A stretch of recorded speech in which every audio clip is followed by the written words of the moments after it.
শ্রোতা বন্ধুরা, গল্প কথার আসরের আজকের অনুষ্ঠানে যোগদানের জন্য আপনাদের অশেষ ধন্যবাদ। আমি রাজীব ঘোষ। শ্রোতা বন্ধুরা, আজকে আবার নিয়ে এসেছি প্রেমেন্দ্র মিত্রের গোয়েন্দা পরাশর বর্মার আরেকটি গল্প। গল্পের নাম চেঞ্জে গেলেন পরাশর বর্মা।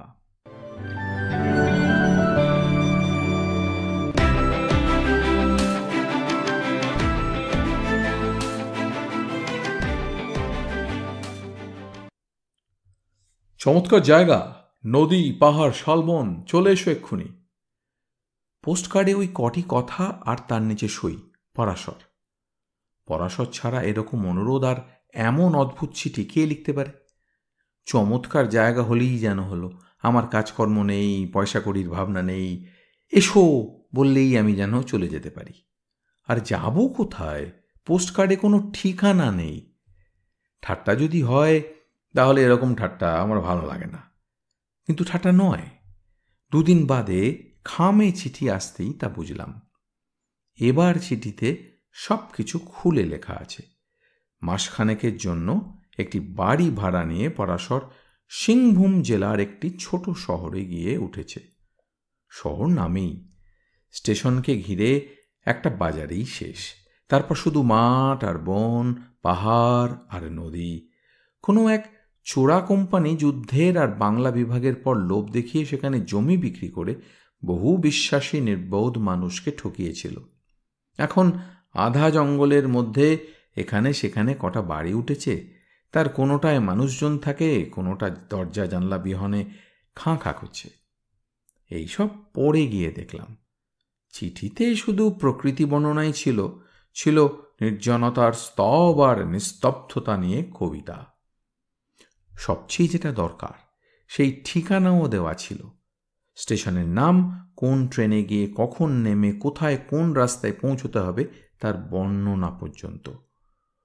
পরাশরের অন্যায় আবদারের মনে মনে গজরেও একদিন সত্যিই সেই স্টেশনে গিয়ে নামলাম।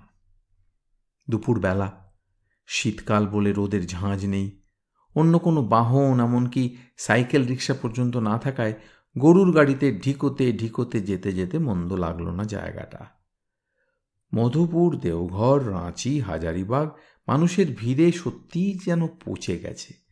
এখনও এমন জায়গা যে আছে দেখেও আনন্দ হলো। পৌঁছলাম প্রায় আধ ঘন্টা বাদে। কোথায় পৌঁছলাম তাই প্রথম বুঝতে পারলাম না। এই তো শুধু জঙ্গল।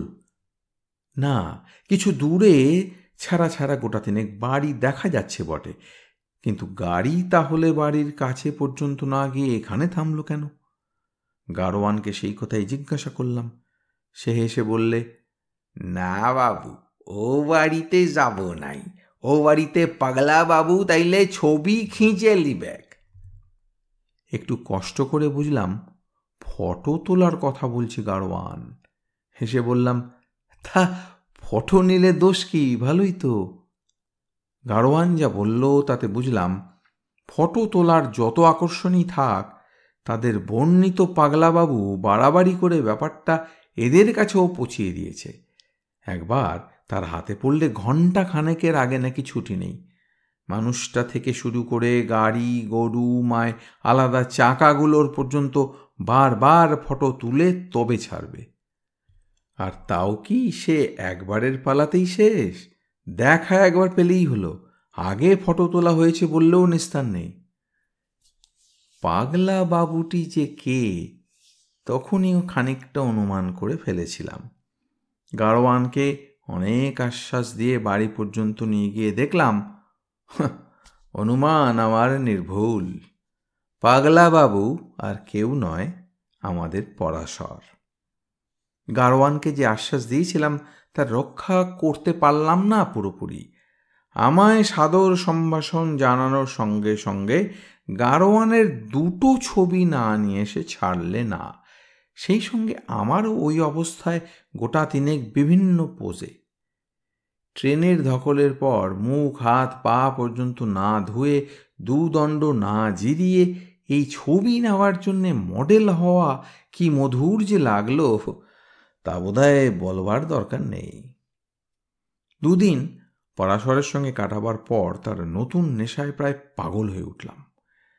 এর চেয়ে বুঝি কবিতার নেশা ভালো ছিল। এই জনমানবহীন জঙ্গলে এসেও তার ফটো তোলার বাতি কেমন জাগিয়ে উঠেছে জানলে কে এখানে আসতো। দিন রাত ফটো তোলা নিয়েই আছে, হয় যেখানে সেখানে ছবি তুলছে, নয় বাড়ির যে ঘরটা ডার্ক রুম বানিয়েছে তারই ভেতরে আছে সেঁধিয়ে। বাইরে কোথাও বেরোলে তো একটা নয়, সঙ্গে একেবারে দুটো ক্যামেরা। মানুষজন থেকে গাছ পাথর সব কিছু সেই ক্যামেরায় ধরা চাই। এই মাত্রা ছাড়া বাতিকের দরুন এই নির্জন দেশেও পাগলাবাবু বলে তার খ্যাতি যে বেশ ছড়িয়েছে, কদিন তার সঙ্গে একটু আধটু বেরিয়েই ভালো করে টের পেলাম। রাখাল ঠাকাল চাষি টাসি এখন অবশ্য ফটো তুলতে দিতে আপত্তি সবাই করে না, কিন্তু দূর থেকে দেখেই সরে পড়ার দৃষ্টান্ত বহু চোখে পড়ল। আর পিছনে শুধু নয়, সামনেই যে তারা হাসে সে তো পরাশর নিজের চোখেই দেখতে পায়।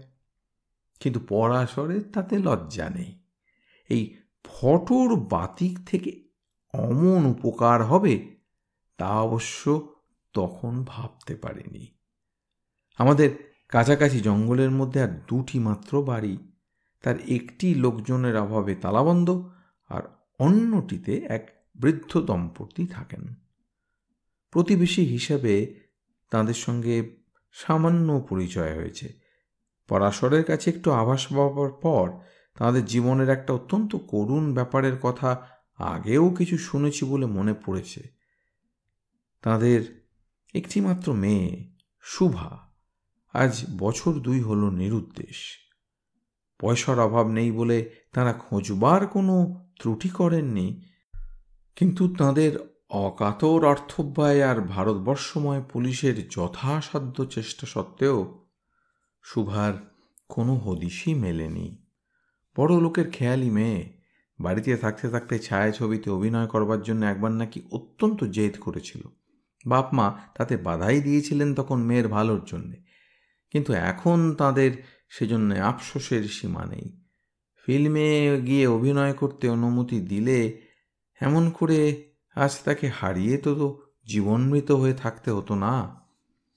তাঁদেরই আত্মীয় স্থানীয় যে ছেলেটি তখন তাঁদের বাড়িতে আসতো যেত এবং শুভাকে সিনেমায় ঢুকিয়ে দেবার আশা দিয়ে যে তার মনে ওই জেদ ধরিয়েছিল বলে বিশ্বাস। আশ্চর্যের বিষয়, মেয়েটি নিরুদ্দেশ হবার কিছু পরে তারও আর খোঁজ পাওয়া যায়নি। বুড়ো বুড়ির ওই মেয়েটিই ছিল চক্ষের মণি। তাকে হারিয়ে বাড়িতে টিকতে না পেরে তাঁরা মনের অস্থিরতায় তীর্থ ভ্রমণে বেরিয়ে পড়েন। কিন্তু ভাগ্য তাঁদের ওপর সত্যি নিষ্ঠুর। ত্রিচিনাপল্লীতে আরও বহু যাত্রীর সঙ্গে যে নৌকায় তাঁরা কাবেরী পার হয়ে তাঞ্জোরের মন্দির দেখতে যাচ্ছিলেন, সেই নৌকা ডুবে গিয়ে যাত্রীদের অধিকাংশই মারা যায়। কিন্তু মরলে যাদের হাড় জুড়োয় অনেক শাস্তি এখনো বাকি বলেই তাঁরাই আশ্চর্যভাবে আর কয়েকজনের সঙ্গে রক্ষা পান। তীর্থ থেকে ফিরে নিজেদের বাড়িতে বাস করা তাঁদের পক্ষে অসম্ভব হয়েছে। বছরখানেক হলো এই নির্জন জায়গার বাড়িটিতে, তাই জীবনের শেষ কটা দিন তাঁরা স্বেচ্ছা নির্বাসন নিয়ে আছেন। বুড়ো বুড়ির সঙ্গে প্রথম যেদিন পরাশর দেখা করতে নিয়ে যায়, সেই দিনই প্রসঙ্গক্রমে বৃদ্ধের ওই নৌকাডুবির কথা বলতে গিয়ে গলাটা ধরে আসছিল। কি পাপ করেছি আর জন্মে জানি না, নইলে আমাদের মতন বুড়ো বুড়িকে অমন সুযোগ পেয়েও জম পায়ে ঠেলে যায়। আরে অত হতাশ হবেন না সাধনবাবু, ভাগ্য মিছিমিছি হয়তো আপনাদের বাঁচায়নি, হয়তো আবার মেয়েকে ফিরিয়ে দেবে বলেই এই বড় মায়েটুকু দিয়েছে। সাধনবাবু একটা দীর্ঘশ্বাস চেপেছেন। বৃদ্ধার চোখের অসুখের জন্য ঘরের দরজা জানলা সব বন্ধ, কিন্তু আধো অন্ধকার ঘরেও বৃদ্ধার চোখটা যেন ছলছল করে উঠেছে টের পেয়েছি। সাধনবাবু একটু তবু খাড়া আছেন, বৃদ্ধা কিন্তু একেবারে ভেঙে পড়েছেন। শোকের সমুদ্র পার হয়ে এখন কেমন একটু জড়ো ভরত গোছের অবস্থা। ঘর থেকে বাড়ি হন না। নেহাত পরাশরের কথায় একটু আশার আলো পান বলেই বোধহয় তার পেরাপেরি ঠেলতে না পেরে মাঝে মাঝে একটু বাইরে এসে বসেন। তাও 5টা কথায় একটা উত্তর কোনো রকমে দেন মাত্র। মুখে সারাক্ষণই কেমন একটা নির্বোধের মতো অসহায় হাসি লেগে আছে। সেটা আরও করুণ, যেন সমস্ত চোখের জল শুকিয়ে গিয়ে মরা নদীর বালি আর নুড়িগুলো বেরিয়ে আছে। পরাশরের বুঝি মরা মানুষের মধ্যেও সার ফেরাবার একটা আশ্চর্য ক্ষমতা আছে। নানা রকম মজার কথা বলে মেয়েকে ফিরে পাবার নানাভাবে আশ্বাস দিয়ে সে মাঝে মাঝে গিয়ে কিছুক্ষণের জন্য অন্তত তাদের কতকটা চাঙ্গা করে তোলে। তার সে ফটো তোলার বাতিক থেকে অবশ্য এঁদেরও রেহাই নেই। বাড়িটার বাইরে থেকে ভেতর থেকে অন্তত সে 10 বার ছবি তুলেছে। যে ঘরটায় আমরা সাধারণত গিয়ে বসি সেই ঘরটার ছবি একদিন তোলার বায়না ধরলে এত দুঃখের মধ্যেও ফোকলা মুখে একটু হেসে সাধনবাবু বললেন, দাঁড়ান, জানলাগুলো তাহলে খুলে দিই। এ ঘরে কী বা আছে, আর অন্ধকারে তুলবেনই বা কি? আপনাকে কিছু করতে হবে না, এই অন্ধকারেই শুধু ঘরটা আমি তুলতে চাই। আর আমি তো আপনাদের কি ঘরের আসবাবের ছবি নিচ্ছি না, এ ঘরে কি একটা থমথমে আবহাওয়া যেন আছে, সেইটাই আমি শুধু ক্যামেরায় ধরতে পারি কিনা দেখি। আপনারা পেছনে দাঁড়িয়ে দেখুন না। তার পাগলামিতে বাধ্য হয়ে আমাদের সকলকে পেছনে দাঁড়াতে হয়েছে। আদৌ অন্ধকার ফাঁকা ঘরটার কি আবহাওয়া সে তুলতে চেয়েছে সেই জানে, কিন্তু সে আশাও তার পূর্ণ হয়নি। ফ্ল্যাশবাতি জ্বলতে না জ্বলতে ক্যামেরা নিয়ে পিছু হটবার সময় একটা চেয়ারে ঠেকে পড়ে গিয়ে সব পণ্ড হয়ে গেছে। বৃদ্ধাকে আমি হাতে ধরে তারপর তাঁর ভেতরের ঘরে পৌঁছে দিয়ে এসেছি। মেয়ের জন্য কেঁদে কেঁদেই তাঁর চোখ প্রায় খারাপ হয়ে গেছে জানতাম। সাধারণ আলোই তাঁর চোখে সহ্য হয় না, ফ্ল্যাশবাতির চোখ ধাঁধানো আলোয় প্রায় অন্ধই হয়ে গেছেন কিছুক্ষণের জন্য। ততক্ষণে পরাশর আরেকবার ফ্ল্যাশবাতি জেলে ফাঁকা ঘরে ছবি নিয়েছে।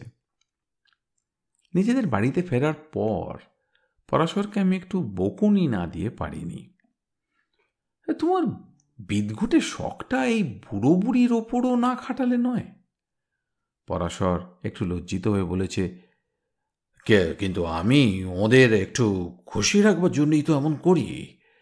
এমন জ্যান্ত কবরে থাকা কি ভালো? কিন্তু আঙুলে জলের ছিটে দিয়ে ঘর পোড়ানো আগুন তুমি কতটুকু নেভাবে? আর তাছাড়া মেয়ে ফিরে পাওয়ার আশা যে তুমি দাও, সেটা একদিক দিয়ে অন্যায় নয়? আশা দেওয়ার মতন সত্যি কি তুমি কিছু খবর পেয়েছ? না, এখনো পাইনি।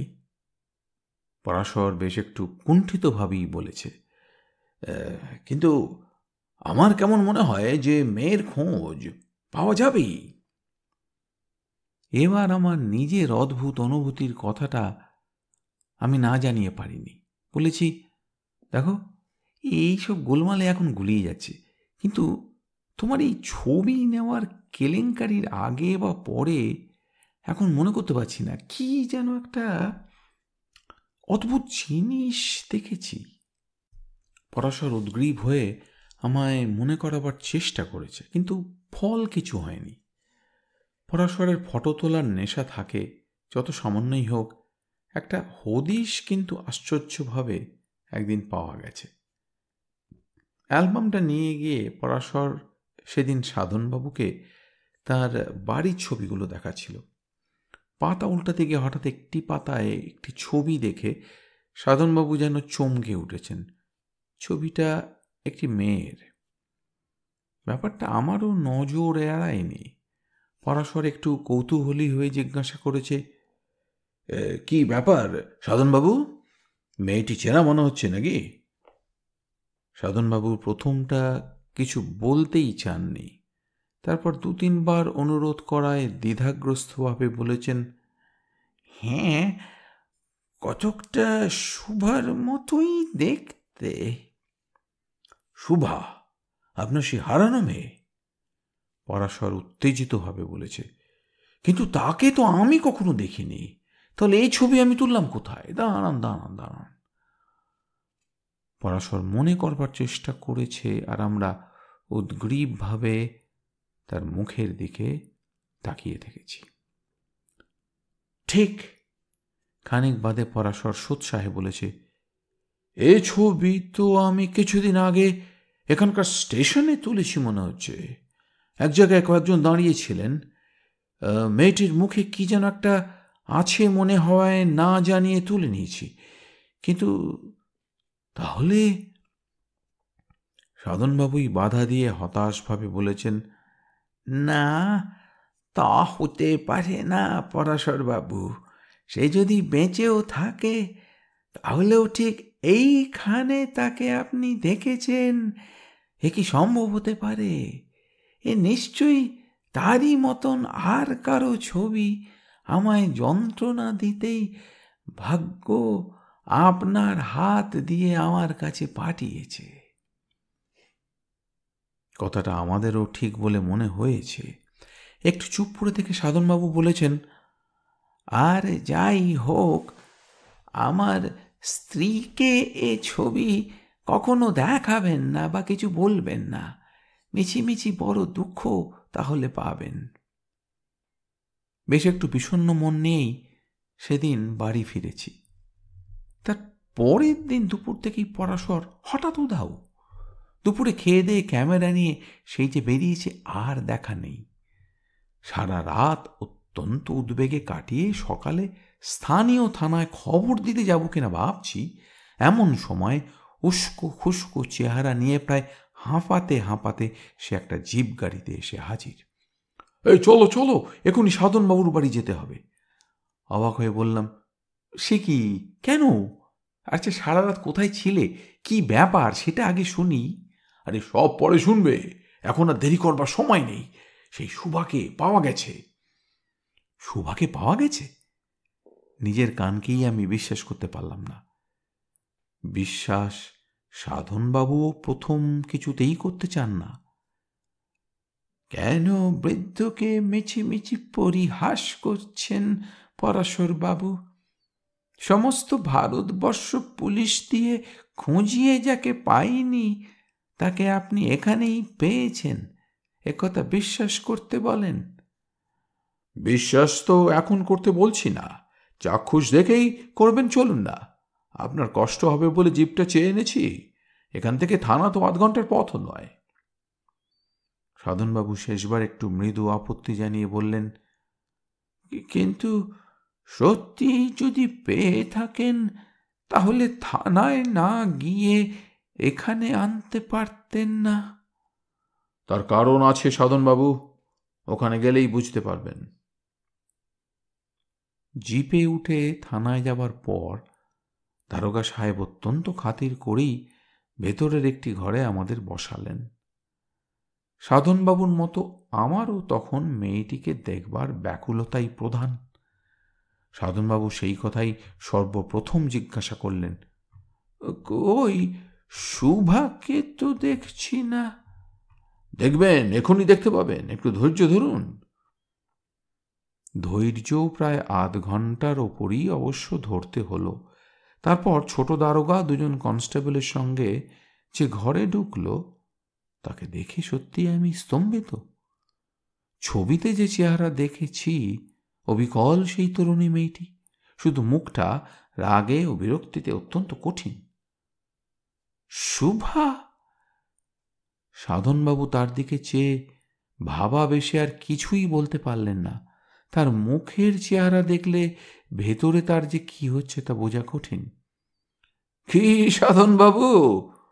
পরাশর হেসে বললে, চাক্ষুষ দেখে সন্দেহভঞ্জন হয়েছে নিশ্চয়ই। কেন, ইনিই তো সেই হারানো শোভা। সাধনবাবু কোনো উত্তর দিতে পারলেন না, শুধু মাথা নাড়লেন। পরাশর আবার বললে, অবশ্য ইনি আপনার মেয়ে নন, যেমন আপনিও সাধনবাবু নয়। ঘরের ভেতর একটা বোমা ফাটলেও অত চমকে উঠতাম না বোধহয়। সাধনবাবু নয়? মুখ দিয়ে আপনা থেকে বেরিয়ে গেল। না, ইনি হবু অভিনেতা কমলাক্ষ রায়, শুভাকে ফিল্মে নাম্বার আশা দিয়ে ভুলিয়ে যিনি তাকে নিয়ে পালিয়েছিলেন। মেকআপটা এবার তাহলে ওদিকের বাথরুমে গিয়ে তুলে আসুন কমলাক্ষবাবু। ছদ্মবেশ ধরে যা অভিনয়ে দুজনে এতদিন করেছেন, তা সিনেমার বাঘা বাঘা অভিনেতা করতে পারত কিনা সন্দেহ। সাধন বা কমলাক্ষ যেই হন, টেবিলের ওপর ভর দেওয়া দুটো হাতের মধ্যে তিনি এবার মুখ গুঁজলেন। সুভারী জ্বলন্ত কণ্ঠস্বর এবার শোনা গেল, ছদ্মবেশ অভিনয় যাই আমরা করে থাকি নিজের বাড়িতে করেছি, আপনার তাতে কি? কারো কোনো ক্ষতি তো আমরা করিনি। তবে আমাদের এভাবে ধরে এনে অপমান করবার কি অধিকার আপনাদের আছে? আমায় মিথ্যে করে গিয়ে বলেছেন যে উনি থানায় সমস্ত কথা স্বীকার করে ধরা দিয়েছেন। এই মিথ্যে কথা কেন আমায় বলা হয়েছে? সত্যকে টেনে তোলবার জন্য মিথ্যে টোপ কখনো কখনো ফেলতে হয় শুভাদেবী। পরাশর একটু হেসে বললে, ওই কথা না বললে কি আপনি এখানে আসতেন? কিন্তু আমায় এখানে আনবার দরকারটা কি আপনাদের? কোন অধিকারে এনেছেন আবার জিজ্ঞাসা করছি। নাম ও সই জাল করে পরলোকগত সাধন সমাদ্দার মশাইয়ের বিষয় সম্পত্তির আয় ভোগ করার অভিযোগেই আনা হয়েছে মনে করুন। দারোগা সাহেব নিজেই এবার মন্তব্য করলেন। শুভাদেবীর স্বর আরো তীক্ষ্ণ হয়ে উঠল। কিন্তু সে সম্পত্তিও তো আমার নিজের। আমি বাবার একমাত্র মেয়ে ও উত্তরাধিকারিণী। হ্যাঁ, তা ঠিক, কিন্তু উত্তরাধিকার তো এখনো পাননি। এখনো আইনের চোখে আপনি নাবালিকা। শুধু তাই নয়, আপনার বাবার উইলে লেখা আছে যে যাকে তিনি আপনার অভিভাবক করে যাচ্ছেন সেই গুণময় মান্না মশাইয়ের মতের বিরুদ্ধে আপনি বিবাদী কিছু করলে সমস্ত সম্পত্তি থেকে বঞ্চিত হবেন। তাই এই কমলাক্ষের পরামর্শে আপনি এক ঢিলে দুই পাখি মারবার ব্যবস্থা করেছেন। ভাগ্যও আপনাদের সাহায্য করেছে। আপনার বাবা ও মা সত্যিই সেই সুদূর দাক্ষিণাত্যে কাবেরী নদীতে ডুবে মারা যান। আপনারা তখন ধরা পড়বার ভয়ে নানা জায়গায় পালিয়ে বেড়াচ্ছেন। কাগজে সে সংবাদ পাবার পরই এই ফন্দি আপনাদের মাথায় আসে। বুড়ো বুড়ি সেজে ত্রিচিনাপল্লীতে গিয়ে আপনারা যেন ডোবা নৌকো থেকে কোনো রকমের রক্ষা পেয়েছেন এই কথা সকলকে জানান। সেখানে বাঙালি নেই বললেই হয়। আপনাদের কথায় সন্দেহ করবার কোনো কারণ কারো ছিল না। সেখান থেকে গুণময় বাবুকে টেলিগ্রামে সাধনবাবুই যেন তাঁর রক্ষা পাওয়ার কাহিনী জানিয়ে টাকা চেয়ে পাঠান। গুণময় বাবু সরল বিশ্বাসে সে টাকা পাঠিয়েছেন। আপনারা ইতিমধ্যে হঠাৎ একবার কলকাতার বাড়িতে কদিনের জন্য এসে গুণময় বাবুর সঙ্গে দেখা না করেই আবার এই পাণ্ডববর্জিত জায়গায় এসে আস্তানা গাড়েন। এখান থেকে মাঝে মাঝে গুণময় বাবুর কাছে টাকার জন্য টেলিগ্রাম যায়। গুণময় বাবু বৃদ্ধ লোক, এতদূর নিজে থেকে এসে দেখা করা তার পক্ষে অসম্ভব না হলেও সহজ নয়। তাছাড়া কোনো কিছু সন্দেহ করার কথা তার মাথাতেও আসেনি। তিনি শুধু সাধনবাবুর হয়েই তার হারানো মেয়ের সন্ধান করছেন। অন্য সব চেষ্টায় বিফল হয়ে আমাকে সেই জন্যই তিনি ডাকিয়ে গোপনে এ ব্যাপারের ভার দেন। তার কাছে সমস্ত শুনে আমিও প্রথমে কিছু সন্দেহ করিনি। শুধু সোজাসুজি বুড়ো বুড়ির কাছে না গিয়ে কাছাকাছি থেকে তাদের সঙ্গে ভাব করে তাদের মেয়ে সম্বন্ধে কিছু খবর সংগ্রহ করতে আমি এখানে এসে বাড়ি নিয়েছিলাম।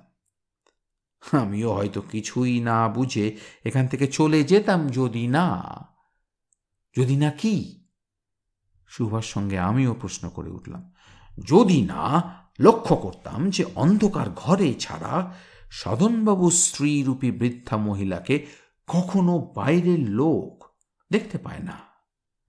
তারপর কারো সন্দেহ না জাগিয়ে যা ব্যবহার করবার জন্য এ অঞ্চলে পাগলাবাবু বদনাম পর্যন্ত ইচ্ছে করে কিনেছি, আমার সেই ক্যামেরাই অবশ্য আমাকে সাহায্য করেছে। পকেট থেকে একটা ফটো বার করে সকলের সামনে ধরে পরাশর শুভাকেই বললে, মেকআপটা সেদিন একটু তাড়াতাড়ি করেছিলেন শুভাদেবী। ক্যামেরার লেন্সকে তাই ফ্ল্যাশ লাইটে ফাঁকি দিতে পারেননি আপনি? কথাটা শুভার মুখে আটকে গেল। হ্যাঁ শুভাদেবী, সেদিন ক্যামেরাটা নিয়ে সত্যি পড়ে যায়নি। পড়ে যাবার ভান করে ফ্ল্যাশ লাইটে আপনার ফটোটাই নিয়েছিলাম। তারপর গুণময় বাবুর কাছেই পাওয়া ছবি সমেত অ্যালবাম দেখাবার ভান করে সাধনবাবু কমলাক্ষবাবুকে আর একবার পরীক্ষা করে নিয়ে আপনাদের অভিনয়ে দাঁড়ি টানবার এই ব্যবস্থা করেছি। বড় সময় মতো এই কাজটা করতে পেরেছি, কারণ আর 6টা মাস বাদেই আপনি সাবালিকা হবেন। তখন আপনাকে পায় কে? আপনারা সেই আশাতেই তো দিন গুনছিলেন, জানি। কিন্তু এখন আমাদের নিয়ে কি করবেন? কমলাক্ষ এবার প্রশ্ন করল। দেখা গেল দুজনের মধ্যে সেই একটু ভীরু। কে জানে, এই চক্রান্তের মধ্যে নেতৃত্বের ভূমিকা হয়তো তার নয়, সুভার। পরাশর দারোগাবাবুর দিকে চেয়ে একটু হাসল, তারপর বলল, কি করা হবে তা আমাদের চেয়ে যিনি ভালো জানেন তাকেই ডাকছি। আসুন গুণময় বাবু, আপনার আসামিরা বিচার প্রার্থী। পাশের ঘর থেকে সৌম্য চেহারার যে বৃদ্ধ এবার ঢুকলেন। ভেতরে পা দিয়ে শুভাকে দেখেই তিনি দাঁড়িয়ে পড়লেন। তিনি ও শুভা দুজনেই দুজনের দিকে নীরবে তাকিয়ে রইলেন খানিকক্ষণ। তারপর শুভা হঠাৎ মামাবাবু বলে তাঁর বুকের ওপর গিয়ে পড়ে সেখানে মাথাটা রাখল। গুণময়বাবু ও শুভা দুজনের চোখেই তখন জল। আমাদের এখন কি করতে হবে বলুন গুণময়বাবু? দারোগাবাবুর গলার স্বরটা গম্ভীর হলেও কেমন যেন কৌতুক মেশানো। গুণময়বাবু ধরা গলায় বললেন, কিছুই নয়, আমাদের শুধু দুজনকে না 3জনকেই আপনাদের জিপে যদি জংশন স্টেশনের দুপুরের ট্রেনটা একটু ধরিয়ে দেন। তার মানে কমলাক্ষর বিরুদ্ধে আপনি কোনো অভিযোগ আনছেন না, তাকেও সঙ্গে নিচ্ছেন? গুণময়বাবু অসহায়ভাবে বললেন, না নিয়ে কি করি বলুন? যা হয়ে গেছে তা তো আর ফিরবে না। যদি পরলোক থাকে তাহলে শুভামাকে যে ফিরে পেয়েছি এতেই বুড়ো বুড়ির আত্মা তৃপ্তি পাবে। বাড়ি ফিরে যেতে যেতে পরস্পরকে জিজ্ঞাসা করলাম, আচ্ছা তুমি তো এই জন্যই এখানে এসেছিলে বুঝলাম, কিন্তু আমায় ডাকবার মানেটা কি? পাছে সন্দেহ করে আগেই পাখি উড়ে যায়, তাই তোমায় আনিয়ে চেঞ্জে আসাটার স্বাভাবিক চেহারা দিতে চেয়েছিলাম। কিন্তু প্রথম পোস্টকার্ডে ঠিকানা দাওনি কেন? আরে সেটাও তোমার তীক্ষ্ণ দৃষ্টি কতখানি তা পরীক্ষা করতে। পোস্টমার্ক দেখলেই স্টেশনটার নাম তুমি বার করতে পারতে, আর এখানে একবার এলে এই কটা মানুষের মধ্যে আমায় যদি খুঁজে না বার করতে পারতে তাহলে লজ্জার কথা। একটু ক্ষুণ্ণ হয়ে বললাম, গোয়েন্দাগিরি তো আমার শখ বা পেশা নয় যে সব কিছুতে তীক্ষ্ণ দৃষ্টি দেব। আচ্ছা, আর একটা কথা ভেবে এখনো কেমন না গোলমাল লাগছে। তোমায় তখন বলেছিলাম মনে আছে যে বোধহয় যে ওই তোমার সেই ফ্ল্যাশ লাইট দিয়ে ছবি তোলার দিন কি যেন আমি একটা দেখেছিলাম, সেটা কি এখনো মনে করতে পারছি না। তুমি কিছু বুঝতে পেরেছ? পেয়েছি বলে পরাশর হাসলে। তুমিও দেখোনি কিছু, শুধু অনুভব করেছ। ও, অনুভব করেছি? হ্যাঁ, বৃদ্ধারূপী শুভাকে হাত ধরে ঘরে দিয়ে আসবার সময় নিজের অজান্তেই তুমি অনুভব করেছ যে হাতটা কোনো বৃদ্ধার নয়। বৃদ্ধা আর যুবতীর হাতের স্পর্শ আলাদা হতে বাধ্য। তোমার হাত যেটা টের পেয়েছে, তোমার মন স্পষ্টভাবে সেটা বুঝতে পারেনি। সবচেয়ে বড় প্রমাণটা তুমি আগে পেয়েছিলে, কিন্তু ধরতে পারোনি। প্রসঙ্গটা তাড়াতাড়ি বদলে জিজ্ঞাসা করলাম, কিন্তু কিন্তু তুমি কাল দুপুর থেকে সারা রাত কি করলে? থানার দারোগাকে সব জানিয়ে কলকাতায় গিয়ে গুণময় বাবুকে নিয়ে এলাম।